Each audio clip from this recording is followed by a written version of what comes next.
Hi, I'm Kristin Pelletier, founder of KP Consulting.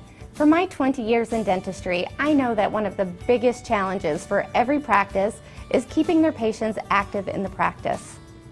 If you're struggling with last-minute cancellations and no-shows, it may be a deeper sign of a broken system that will ultimately cause patients to fall through the cracks. Many practices who are struggling with this issue think that charging a cancellation fee will fix the problem. That could be part of the solution, but that by itself is not the answer. You have to effectively set expectations, communicate value, and handle cancellation calls appropriately to have a complete cancellation protocol. Once all three of those components are in place, then last-minute cancellations and no-shows become a small, isolated problem. If you try to fix this problem with a cancellation fee alone, you're only going to frustrate your patients and may, in the long run, cause some of them to leave. Here's what I mean by effectively setting expectations. Start by taking a look at what you say each and every time you schedule an appointment. Are you communicating your expectations if they can't keep the appointment?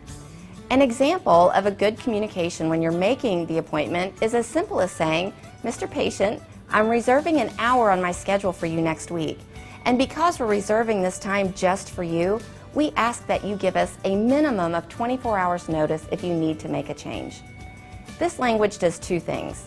First, it lets them know that you reserved the time just for them. And secondly, you've told them if something does change to please let you know with at least 24 hours notice. Another example of that could be on a more advanced procedure, one that takes longer than an hour. You might say, "We've reserved our entire morning for you, and should you need to make a change, doctor asks that you give at least 48 hours notice." You could even say a week. Whatever the expectation is, just make sure that you clearly communicate it with your patients. I urge you to focus on setting clear expectations as well as creating value and handling cancellation calls more effectively before you even consider a cancellation fee. You'll find this will go a long way toward reducing the number of last-minute cancellations and no-shows.